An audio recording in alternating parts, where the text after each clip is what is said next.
All right, let's talk about something that feels like it's straight out of a sci-fi movie, but it's not anymore. We're talking about AI companions and, yeah, sex robots. This is a topic that really pushes our boundaries, right? It forces us to ask some huge questions about what intimacy is even going to look like in the future. So, check this out. This quote is from a Reddit post from 11 years ago. And honestly, it's kind of wild how on the nose it is. It's provocative for sure, but it also perfectly sets the stage for what we're talking about today.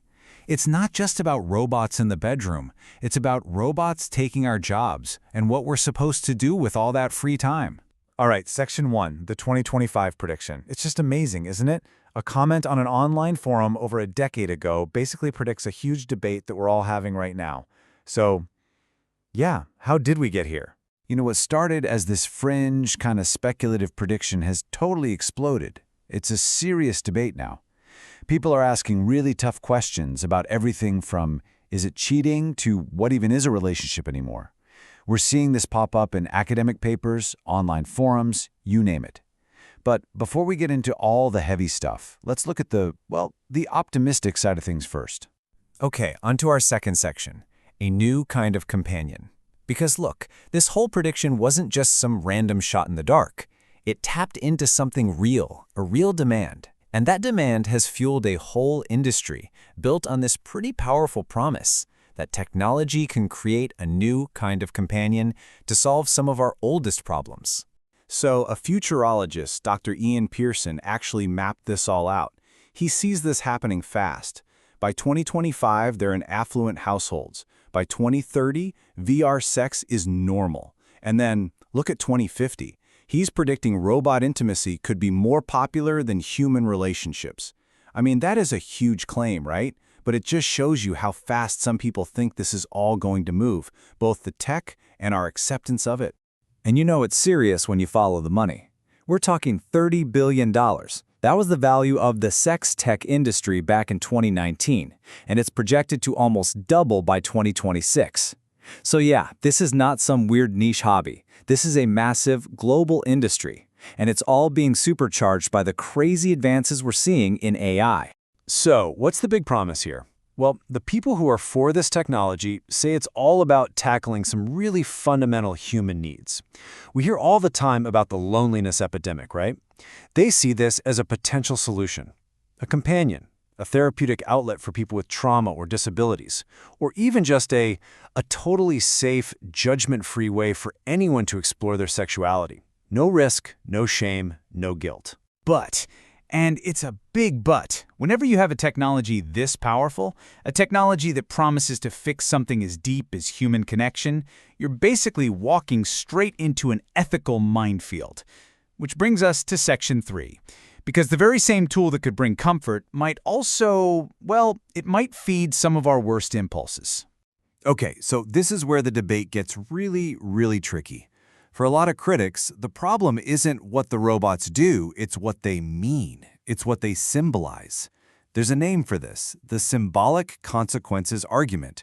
And the idea is pretty simple, actually. Even if nobody is getting physically hurt by interacting with the robot, the act itself, what it represents, could end up reinforcing some pretty harmful attitudes out in the real world. And this right here, this is the core conflict. It boils down to two completely different ways of looking at the same thing. On one hand, you could say it's just a tool, right?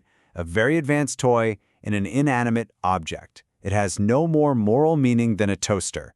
But on the other hand, is it a symbol, a stand-in for a person that just reinforces the idea that people are objects and that consent isn't really necessary? And would you believe it, this next comment is from that same Reddit thread all those years ago. And wow, does it get to the heart of the absolute deepest fears about this tech.